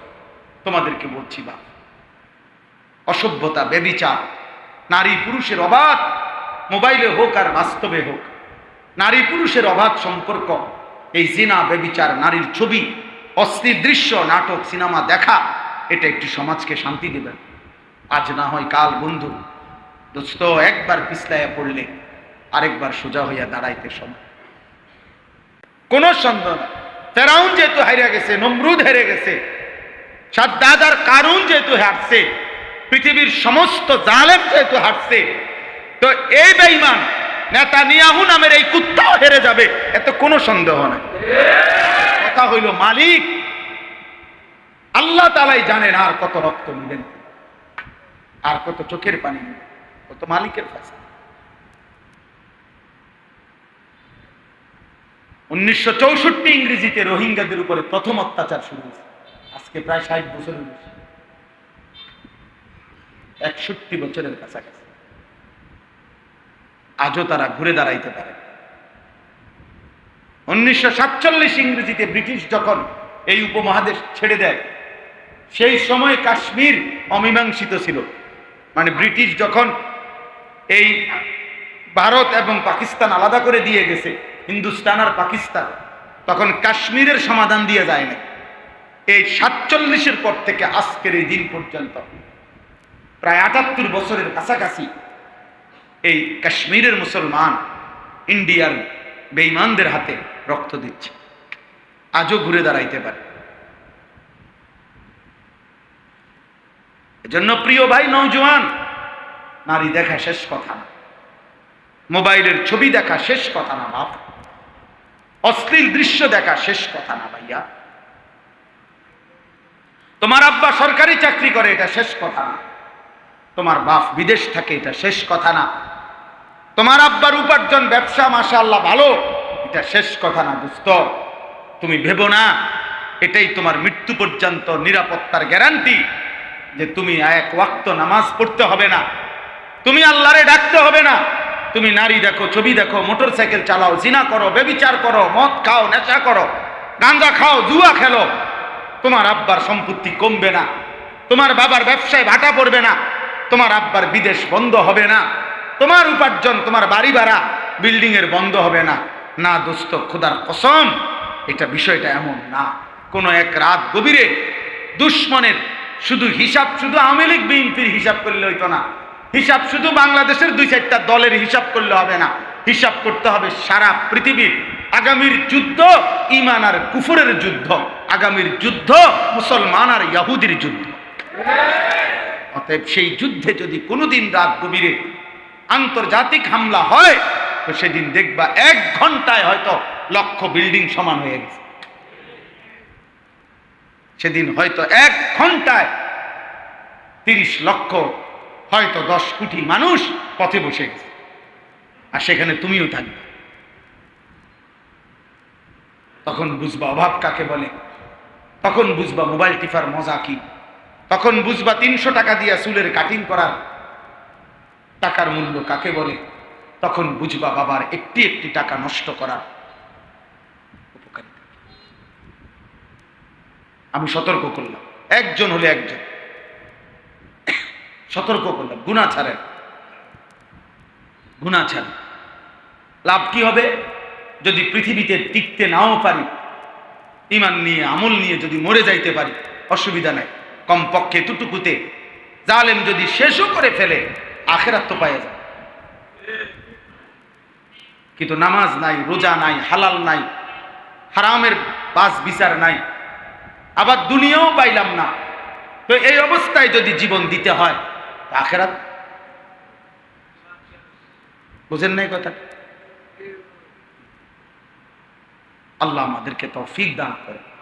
আজকের এই সবগুলো কথার কথা হলো ইসলাহি নফস। আল্লাহ তাআলা 5টা কথা আমাদেরকে বলছেন, আমি শুধু তর্জমা বলব। 1, আল্লাহ বলছেন ওয়ালাকাদ খালাকনাল ইনসান। এই যে আয়াতগুলো আমি পড়ছি, 26 নম্বর পারা, 50 নম্বর সূরা, সূরা কাফ, এই সূরার 16, 17, 18, 19 এই 4টা আয়াত আমি পড়ছিলাম। এই 4টা আয়াতের মধ্যে আমি তর্জমা করতেছি। শেষ কথা থেকে আল্লাহ তাআলা প্রথমত আমাদেরকে 5টা কথা মনে করাই দিছে, দিয়া একটা কথা বলছে, খেয়াল করেন কি করে। 1, আল্লাহ বলছে ওয়ালাকাদ খালাকনাল ইনসান, বান্দা মনে রেখো আমি তোমাকে সৃষ্টি করেছি। এই হলো প্রথম। তুমি এটা কিন্তু মনে রেখো, তুমি আমার থেকে ছুটতারতা না, আমি বানাইছি। এই পৃথিবীর সবটা দিয়েও তুমি আমার আড়াল হইতে পারবে না, আমার বাঁধন থেকে তুমি ছুটতে পারবে না। আমি তোমাকে সৃষ্টি করেছি, তোমার অস্তিত্বের প্রতি ফোঁটা আমার হাতে গড়া, তোমার ভেতর বাহির আমার বানানো, আমার বানানো। অতএব তুমি প্রতিদিন মনে করো যে আমি আল্লাহ তোমাকে সৃষ্টি করেছি। কার নাফরমানি করছো বুঝে শুনে করো, কার অবাধ্যতা করছো বুঝে শুনে। কোন মালিকের নামাজ পড়ো নাই, সেজদা দিলা না, দেখি মেম্বার না চেয়ারম্যান না এমপি না মন্ত্রী না তোমার দলের লোক না বিরোধী দলের লোক, তুমি আন্দাজ করো। এক, ওয়ালাকাদ খালাকনাল ইনসান। দুই, ওয়া না'লামু মা তুওয়াসবিসু বিহি নাফসু। আল্লাহ তাআলা বলে, বান্দা আমি এমন মালিক যে তোমার চোখ দিয়ে যা করো তাও জানি, কান দিয়ে যা করো তাও জানি, হাত দিয়ে যা করো তাও জানি, লজ্জাস্থান দিয়ে যা করো তাও জানি, তোমার পাও দিয়ে যা করো তাও জানি। তুমি এগুলা না শুধু তোমার সারা দেহের অঙ্গ না শুধু, বরং তোমার অন্তরের গভীরে শেষ বিন্দুতে যেটা তুমি কল্পনা করো, ওয়াসওয়াসা, গুনাহের কুমন্ত্রণা, এই পৃথিবীর কেউ টের পায় না। প্রত্যেকবার মোবাইলের ছবি দেখলে তোমার দিলের মধ্যে কি কি অশ্লীল কল্পনা আসে, এই নারীকে নিয়া, এই উলঙ্গ ছবিকে নিয়া, নাটক দেখলে, সিনেমা দেখলে, রাস্তার বেপর্দা নারী দেখলে তোমার দিলের মধ্যে কি কি ভাবনা আসে, প্রত্যেকটা সুদের টাকা, ঘুষের টাকা, হারামের টাকা নিয়া তোমার অন্তরের গভীরে যে পরিকল্পনা, পৃথিবীর কেউ টের না পাইলেও আমি আল্লাহ প্রতি সেকেন্ড সেকেন্ড, মুহূর্তে মুহূর্তে আমি জানি জানি জানি আমি।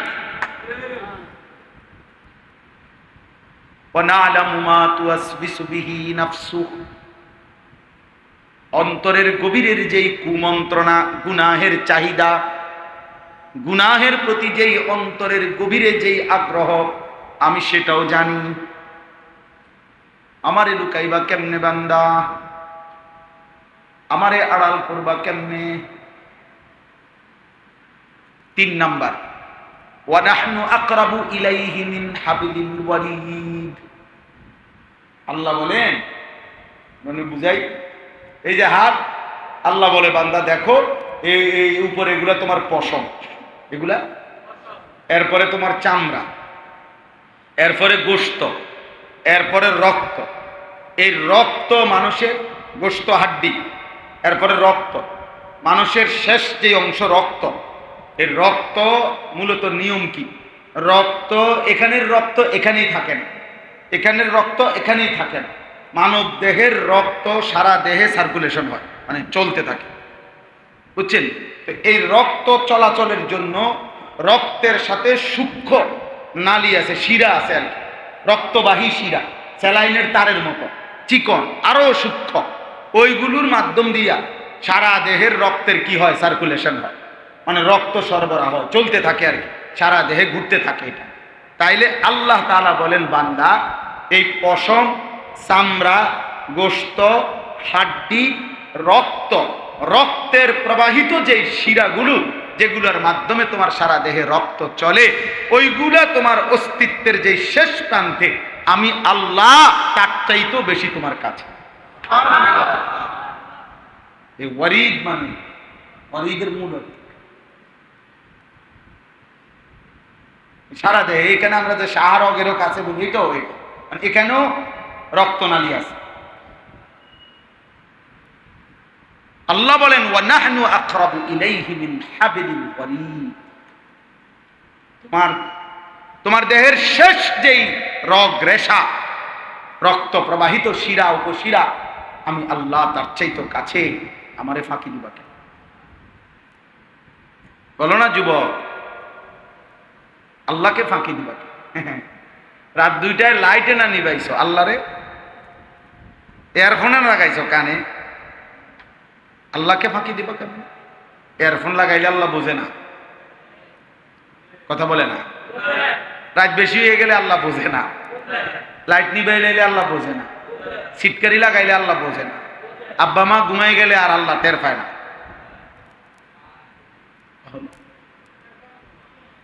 ওমা তাকুনু ফি শানিন ওমা তাতলু মিনহু মিন কুরআনিন ওয়ালা তা'মালুনা মিন আমালিন ইল্লা কুন্না আলাইকুম শুহুদান ইদ তুফিদুনা ফীহি। রব্বুল আলামিন বলে, বান্দা তুমি যেই অবস্থায় থাকো না কেন, আমার কোরআন থেকে তুমি যেটুকুই পড়ো না কেন, যখন তুমি যেই আমলই করো না কেন, যখনই তা করতে থাকো, খোদার কসম আল্লাহ বলে, ইল্লা কুন্না আলাইকুম শুহুদান, আমি আল্লাহ তোমার সামনেই থাকি, আমি সামনেই থাকি বান্দা। তুমি যখন নারী দেখতে থাকো, আমি সামনেই থাকি। তুমি যখন তাহাজ্জুদের সেজদায় কাঁদো, আমি সামনেই থাকি। মদের আড্ডায়, জুয়ার আড্ডায়, নেশার আড্ডায় যেই যুবক রাত কাটায়, আল্লাহ বলে, বান্দা আমি সামনেই আছি। রাত গভীরে তাহাজ্জুদের সেজদা দিয়ে যে তার মালিকের কাছে কাঁদে, আল্লাহ বলে, বান্দা চোখের পানি ফেলা, আমি দেখছি রে বান্দা।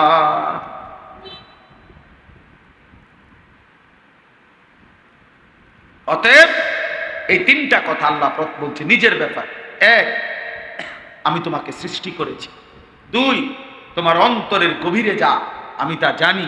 তিন, আমি তোমার অস্তিত্বের সবচেয়ে কাছে, তোমার দেহের, তোমার অস্তিত্বের আমি সবচেয়ে কাছে। চার, ইয ইয়াতালাক্কাল মুতালাক্কিয়ানি আনিল ইয়ামিনি ওয়া আনিশ শিমালি কাঈদ। আল্লাহ বলেন 4 নম্বরে 24 ঘন্টা তোমার ডানে এবং বামে আমি আল্লাহর নির্ধারিত 2 জন ফেরেশতা আছে। আছে না? ইজিয়াতালাক্কাল মুতালাক্কিয়ান আনিল ইয়ামিনি ওয়া আনিশ শিমালি কাঈদ। 24 ঘন্টা বান্দা ডানে বামে 2 জন ফেরেশতা বসে আছে, তোমার জিন্দেগি লিখছে। কিয়ামতের দিন এই 2 ফেরেশতা প্রত্যেক মানুষের সাথে থাকবে। এরপরে আর একটু পরে আছে, ওয়াজাআত কুল্লু নাফসিম মাআহা সাইকুম ওয়া শাহীদ। আল্লাহ বলেন এই 2 ফেরেশতা কিয়ামতের দিন হাসরের ময়দানে তোমারে নিয়ে আসবে বান্দা। হাসরের মাঠে কেমনে আনবে? একজন পিছনে থাকবে, তোমারে আগে বাড়াইতে থাকবে, আরেকজন সামনে তোমার আমলনামার ফাইলটা হাতে নিয়ে আল্লাহ পাকের সামনে তোমারে পেশ করবে। একজন সায়েক, একজন শাহীদ। একজন থাকবে পিছনে, তোমার আগে বাড়ো আগে বাড়ো, আর আরেকজন থাকবে সামনে তোমার ফাইল হাতে, উনি তোমার আল্লাহর সামনে উপস্থিত। প্রত্যেকে ওয়াজাআত কুল্লু নাফসিন লাকাদ কুনতা ফি গাফলাতিন মিনহা। আল্লাহ বলেন এই আখিরাত থেকে তুমি গাফেল ছিলে, আজ তা দেখো, আজ তা দেখো বান্দা। তো তাইলে বললাম 5 নাম্বার, মা ইয়ালফিজু মিন কাউলিন ইল্লা লাদাইহি রাকিবুন আতীদ। এই 5 নাম্বার হলো আল্লাহ বলে তোমার এই 2 ঠোঁটের মাঝখানে যে জিহ্বা, এই জিহ্বা দিয়ে তুমি যা বলো, ভালো মন্দ, উপকারী অপকারী, জিকির তেলাওয়াত, গালি গালাজ, পাক নাফাক, হালাল হারাম, অশ্লীল কথা, অসভ্য কথা, নোংরা কথা, গালি গালাজ, আবার ইমানের কথা, আমলের কথা, তেলাওয়াত, জিকির, তাসবিহ, আল্লাহ বলে যা কিছু তোমার জবান দিয়ে বের হয়, আমার আরেকজন ফেরেশতা তৎপর চৌকান্না, উনিও 24 ঘন্টা তোমার শুধু মুখের কথাগুলো, জবানের উচ্চারণগুলো আলাদা লিখছে। এই কয়টা হলো? 1, আমি তোমাকে সৃষ্টি করেছি। 2, তোমার অন্তরের গভীরে যা আমি জানি। 3, তোমার অস্তিত্বের সবচেয়ে নিকটে আমি। 4, ডানে বামে তোমার কি আছে? 2 জন ফেরেশতা আছে। 5, তোমার জবানের কাছে আমার আরেকজন ফেরেশতা তোমার জবানের প্রতি উচ্চারণ লিখছে। আল্লাহ বলেন এই 5টা জিনিস থেকে তুমি নিজেকে আড়াল করতে পারবা। ভাবো তো জীবনের কোন ঘন্টায়, হায়াতের কোন দিন, হায়াতের কোন দিন সম্ভব?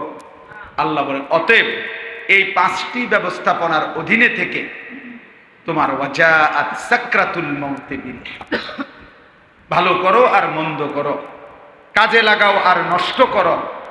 তুমি পাপ করো আর পুণ্য করো, নেকি করো আর গুনাহ করো, হালাল করো আর হারাম করো, এই অবস্থাতেই তোমার মৃত্যুর যন্ত্রণা সত্যি সত্যি আসবে, মৃত্যু আসবে।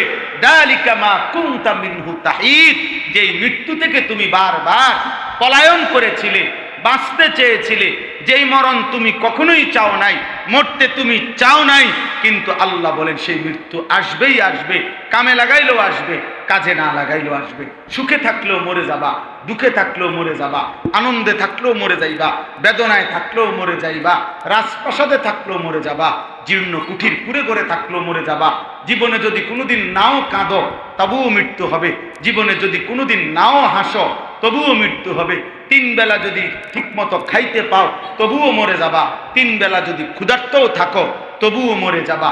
তাহলে আল্লাহ বলেন শুধু মরণ না, মৃত্যুর যন্ত্রণা শুরু হবে একদিন, আর এক যন্ত্রণায় তাফসীরের মধ্যে লিখছে, এই ভাই দোস্ত আমার, বাপ আমার, শেষ এই কথাটা শোনেন।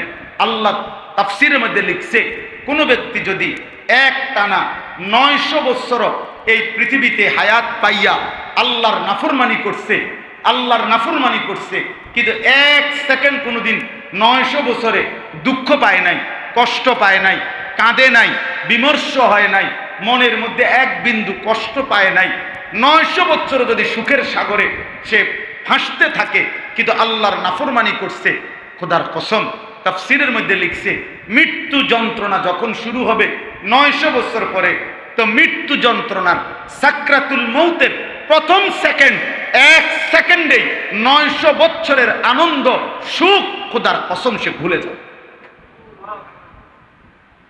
এর পরের সেকেন্ড যদি তাকে জিজ্ঞেস করা হয়, হে আল্লাহর বান্দা, বিগত জীবন তুমি কিভাবে কাটাইছো, আল্লাহর কসম সে বলবে, আয় রব, আমি জীবনে সুখ কাকে বলে আমি কোনোদিন দেখি।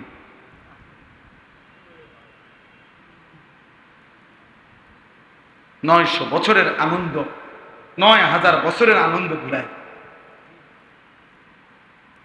হ্যাঁ, মৃত্যু যন্ত্রণা ইমানদারেরও নেককার, ইমানদারেরও মৃত্যু যন্ত্রণা, কিন্তু ইমানদারের মৃত্যু যন্ত্রণায় আনন্দিত হয় সে। ইমানদারের সাকরাতুল মউত যখন শুরু হয়, মুমিন মুত্তাকি, তো সে তখন খুশি হয় যে হ্যাঁ, আমার মালিকের মোলাকাতের সময় হয়ে গেছে, আমার বন্ধুর সাক্ষাতের টাইম। এই জন্য নবীজির মৃত্যু যন্ত্রণার সময় নবীজি সাল্লাল্লাহু আলাইহি সাল্লাম বলতেছিলেন, বালির রফিক আল আলা, আমি আমার বন্ধুর সান্নিধ্য চাই, আমার বন্ধুর সান্নিধ্য।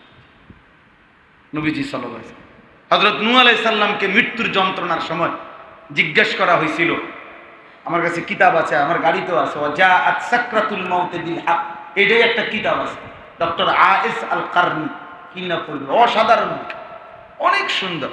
ওখানে আছে নূহ আলাইহিস সালামকে জিজ্ঞেস করছে, হে নবী নূহ, আপনি যে গত 950 বছর হায়াত পাইলেন, তো দুনিয়াটা আপনার কাছে এই মুহূর্তে কতটুকু মনে হয়েছে, মানে এই মৃত্যু যন্ত্রণার মুহূর্তে। ওই কিতাবে আছে, নূহ আলাইহিস সালাম বলেন, একজন ব্যক্তির একটি ছোট্ট ঘর, যে ঘরের 2টা দরজা, এই দরজা দিয়া ঢোকে, এই দরজা দিয়া বাইর হয়। উনি বলেন, আল্লাহর কসম, আমার মনে হচ্ছে বিগত 950 বছর আমি যেন ওই ছোট্ট ঘরের এই দরজা দিয়া ঢুকছি, এই দরজা দিয়া বাইর হইলাম, এই দরজা থেকে দরজা বাইর হইতে যে দূর ফাঁকা, যে দূর টাইম, আমার মনে হয়েছে আমার বিগত 950 বছর এই কদ্দুর। তাহলে 60 বছর, হ্যাঁ। আবার উনি তো নবী, উনি তো নাফরমান না, নাউজুবিল্লাহ। নবীজির একজন বিখ্যাত সাহাবী আমর ইবনুল আস রাদিয়াল্লাহু তাআলা আনহু, ওনার মৃত্যুর পূর্বে ওনারে জিজ্ঞেস করা হয়েছে, ওনার ছেলে জিজ্ঞাসা করছে, আব্দুল্লাহ ইবনে আমর ইবনুল আস, উনিও সাহাবী, বাপ ফুত দুজনেই সাহাবী, বলছে, আব্বা, এই মুহূর্তে মৃত্যু যন্ত্রণা সাকরাতুল মউত আপনার কাছে কেমন মনে হইতেছে? উনি সাহাবী, জলিলুল কদর সাহাবী আমর ইবনুল আস, উনি বলতেছেন, ইয়া বুনাইয়া, হায় আমার সন্তান, কাআন্না জিবানাদ দুনিয়া আলা সাদরি, শুনতে চাচ্ছ?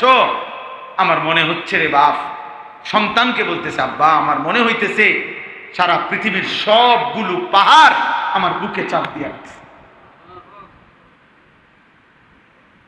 কাআন্না জিবালাদ দুনিয়া আলা সাদরি, পৃথিবীর সব পাহাড়গুলো যেন আমার বুকে চাপ দিছে।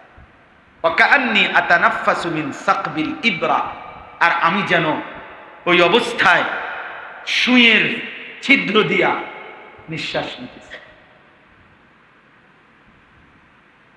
30 বছর ধরে যে সুদ খায়, এই হারামখোর, তার পরিণতি কি হবে?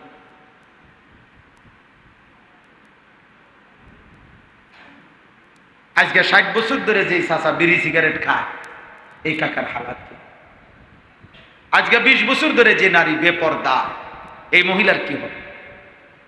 365 দিনে খোদার 1 বছরে যে কোনোদিন ফজরের নামাজ পড়ে না, ওর কি হবে? আমার কি হবে? আপনার কি হবে? প্রতি রাত যে নারী দেখে, ছবি দেখে, হে যুবক, কি হবে তুমি? জান কবজের কষ্ট তো আলাদা, কবরের আযাব তো আলাদা, হাসরের ময়দানের আযাব তো আলাদা, ফুলসিরাতের কষ্ট তো আলাদা, জাহান্নামের কষ্ট তো আলাদা, এগুলো তো পরের খবর। কিন্তু মৃত্যু যন্ত্রণার প্রথম সেকেন্ড তুমি কেমনে বুঝো? আল্লাহ আমাদেরকে হেফাজত করে, আল্লাহ আমাদেরকে হেফাজত করে। এবার আমার ছোট্ট ছোট্ট কয়েকটা কথা শেষ। 1 নম্বর কথা হলো, সবাই ফজরের নামাজের জন্য আন্তরিক হবে, বলেন ইনশাআল্লাহ। আমার ব্যক্তিগত একটা মেহনত আছে। প্রথম এই মেহনতটা হলো ফজর ক্যাম্পেইন। আমি ফজর ক্যাম্পেইনের কাজ করি সারা দেশে। অর্থ হইল ফজরের প্রচারণা, অর্থাৎ কিশোর যুবক ছেলেদেরকে উৎসাহিত করি ফজরের নামাজ জামাতে পড়ার জন্য। এটার তরিকা কি? কোনো একজন যুবক দায়িত্ব নিবা, যেই কোনো এলাকার যেখানে, মানে যে ইনশাআল্লাহ আমি ফজরের নামাজ পড়বো, আমার একজন বন্ধুকে ফজরের নামাজের জন্য উঠাবো। তাইলে দেখবাই তোমরা 2 জন, ইনশাআল্লাহ তোমরা 2 জন আবার 2 জনকে উঠাইলে একদিন তোমাদের মহল্লায় ফজরের মুসল্লি বেড়ে যায়। আর ফজরের মুসল্লি বাড়লে কি হবে? ফজরের মুসল্লি, খোদার কসম, ফজরের মুসল্লি হবে যারা ইসলামের জন্য চূড়ান্ত লড়াই, ইয়াহুদীদের বিরুদ্ধে এবং দাজ্জালের বিরুদ্ধে, মাহাদি এবং ঈসার চূড়ান্ত যেই লড়াই হবে, তারা হবে ওই মানুষগুলো করবে যারা ফজরের মুসল্লি। এটা হাদিস। ফজরের মুসল্লি যারা মাহাদির সৈনিক হবে, তারা ফজরের মুসল্লি যারা দাজ্জালের বিরুদ্ধে লড়বে, তারা ফজরের মুসল্লি যারা ইয়াহুদীদের বিরুদ্ধে জিহাদ করবে, ইনশাআল্লাহ ইনশাআল্লাহ। এজন্য ফজরের নামাজ গুরুত্বপূর্ণ। নবীজি সাল্লাল্লাহু আলাইহি সাল্লাম বলছে ফজরের নামাজ মুমিনের নামাজ। যে মুনাফিক, পরিষ্কার বলছে নবী, সে ফজর পড়ে না। এজন্য কোনো মানুষ মুমিন না মুনাফিক এটা চিহ্নিত করার উপায় জুমার নামাজ না, ফজরের নামাজ। কোন নামাজ? কসম খোদা, নবীজির সাহাবীরা বর্ণনা করছেন যে আমরা নবীজির জামানায় কোন ব্যক্তি মুমিন না মুনাফিক এটা চিনতাম ফজরের নামাজ দেখে। কোন নামাজ? আমরা হলো জুমার নামাজ। আমগরে কে যে বুদ্ধি দিছে, অথচ জুমার নামাজ হলো সওয়াব আছে, অনেক অনেক সওয়াব, সব ঠিক আছে, কিন্তু আপনি মুমিন না মুনাফিক এটা প্রমাণ হয় ফজরের নামাজ। কোন নামাজ? এই হলো আমার 1 নম্বর। এই জন্য আমি আজকে এখানে দায়িত্ব দিতে চাই, মানে কোনো এক যুবক নতুন করে, আগে যারা পড়ো তারা তো পড়ো, নতুন করে আজকে সিদ্ধান্ত নাও, নিয়ত করো, দোয়া করে চেষ্টা করো যে দাঁড়াইয়া বলো যে আমি ইনশাআল্লাহ ফজর পড়বো, একজন বন্ধুকে ফজরের নামাজের জন্য ডাকার চেষ্টা করো। এমন একটা নিয়ত করো, দিয়ে দাঁড়াও, হিম্মত করো, হিম্মত করো, চেষ্টা করে দেখো না। নতুন নতুন হইতে হবে। আরে আপনি তো আগেই বোঝা যায় পড়েন, নতুন মানুষ, লজ্জার কিছু নাই, খোদার কসম লজ্জার কিছু নাই, আল্লাহর জন্য। মাশা মাশা মাশা, ঠিক আছে। এবার আপনারা যে একজন তুমি ডাকবা, এই 2 জনের সদস্য, এবার তোমরা আবার পাইলে তোমরা সদস্য। অর্থাৎ এটা তো আর আমরা কোনো, আমরা ফেব্রুয়ারির নির্বাচনে কোনো মার্কা দিতাম না, কথা বুঝছেন না তো? কাজে আর সমস্যা নাই, এটা আমার একবারে কমিটির নাম জমা দিতে হইব, খাতা জমা দিতে হইব, সভাপতি সেক্রেটারি জমা দিতে হইব, এত ফিটেফিটি তো নাই আর আমার তো। কাজেই আমরা সবাই চেষ্টা করব, ঠিক আছে ইনশাআল্লাহ। 2 নম্বর কথা হলো কিশোর নওজোয়ান ছেলেরা, তাদের জন্য সবাই মিলে ফিকির করা দরকার। সময়ের একটা দাবি হলো সময়ের একটা প্রেক্ষাপট, বর্তমান পৃথিবী যারাই ভাবে তারা বুঝে এই বর্তমান কিশোর যুবক প্রজন্মের একটা হালাত হলো তারা উদ্দেশ্য সাধনে খুব দৃঢ় বদ্ধপরিকর। এটা হলো এখনকার প্রজন্মের মানসিকতা। অর্থ হইল যদি ভুল বুঝে তো ভুলেরও শেষ দেখতে ছাড়ব, যদি সঠিক বুঝে সঠিকেরও শেষ দেখতে ছাড়ব। এখানেই আওয়ামী ফ্যাসিস্ট মার খাইছে। এখানে এবারে এটা বুঝছে না। উনি মনে করছে দুই একটা দমকমক দিলে পিঠা ফাটা দিলে পোলা ফাইন চলে যাবে, কিন্তু উনি এটা বুঝছে না যে এইবার আর পিছপা হবে না, এরা আমনেরে ফাটাই দিব এখান থেকে। এটা হলো নতুন জেনারেশনের মানসিকতা। এই জাগরে জেন জি কয়, জাগরে জেনারেশন জেড বলে, এদের মানসিকতা। এই জন্য এটা কাজে লাগানো দরকার।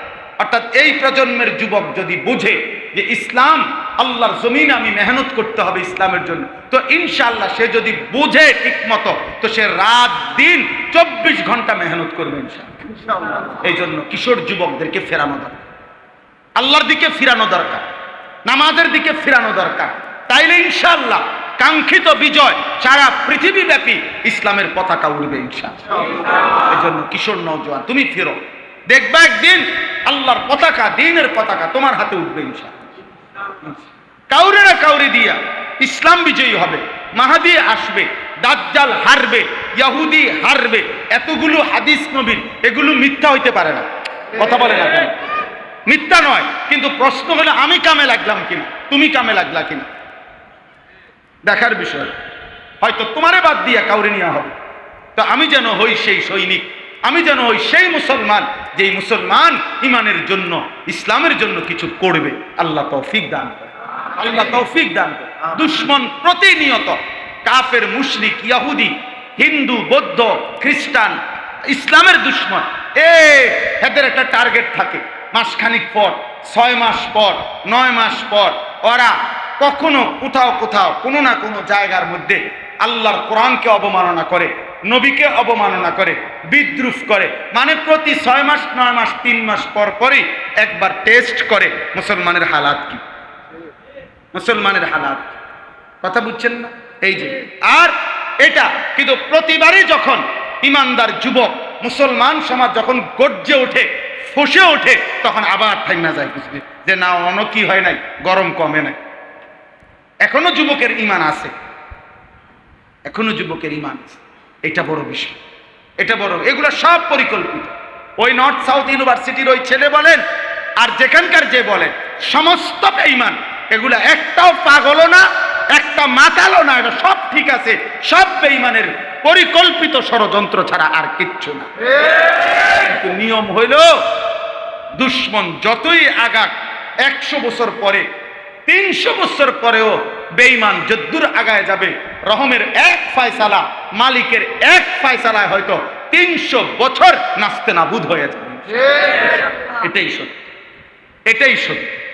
ইবলিস পৃথিবী কুফরি দিয়া, অন্ধকার দিয়া সাজাইছিল 600 বছর, আইয়ামে জাহিলিয়া। আল্লাহ তাআলা বলেন, আমি একটি আলো জ্বালিয়ে দিলাম, আমার বন্ধু মুহাম্মদ 23 বছরে 600 বছরের অন্ধকার আলোকিত করে দিল।